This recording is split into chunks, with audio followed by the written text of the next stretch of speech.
So, hello students. So, let's discuss the application of generative AI in robotics. So far we discussed about the generation AI application in uh, traditional mechanical platforms. Now, let's get into robotics.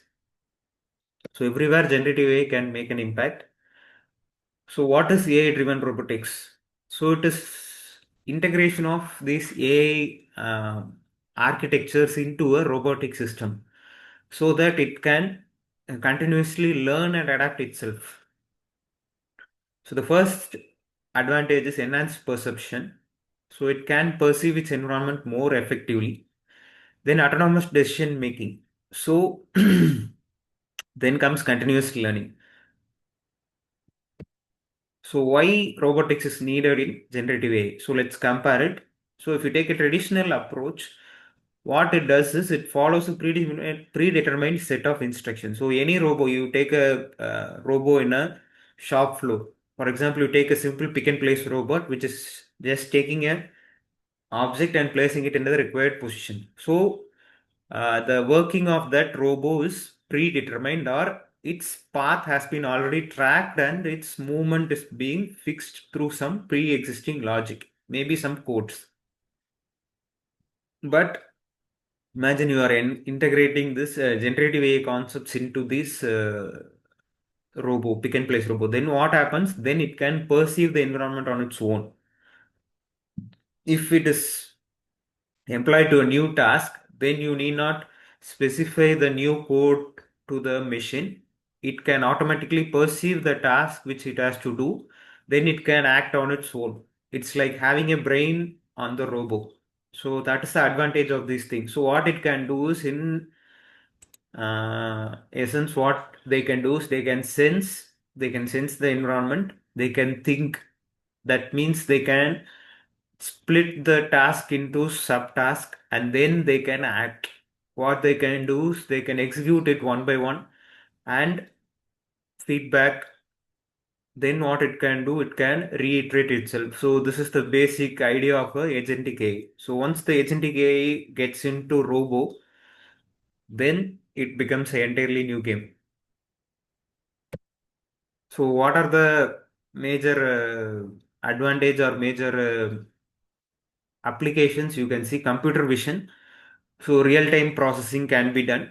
Machine learning and deep learning. So this generative AI works on this machine learning and deep learning platforms. Motion planning, as I said, based on its perception, it can plan the task. Then sensor fusion. So you can integrate multiple sensors. These are all for perceiving the environment. Then synthetic data generation.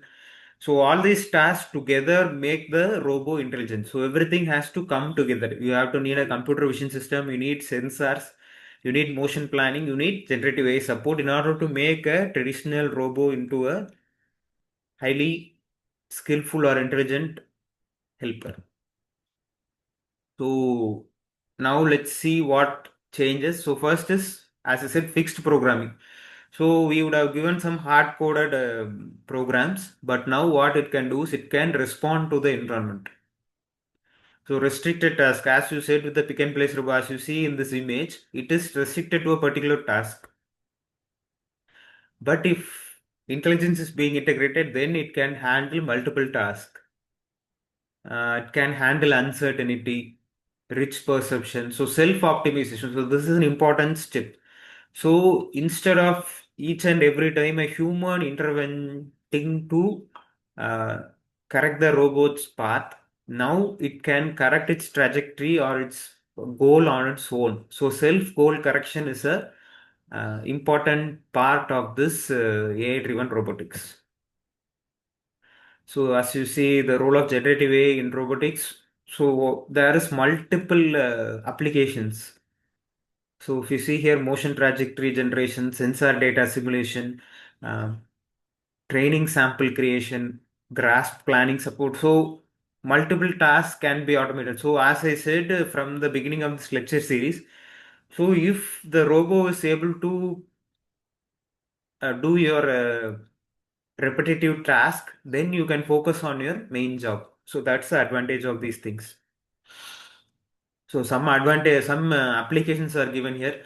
So material handling, so heavy machinery lifting, welding, which is very toxic. Then you can go for autonomous inspection, machining and finishing process. So everywhere where there is manual labor or dangerous work is involved, their robo may be employed. So that increases the overall efficiency. So that's regarding this human, sorry, AI-driven robotics. I hope it was useful to you students. So thank you. We'll see you in the next lecture video.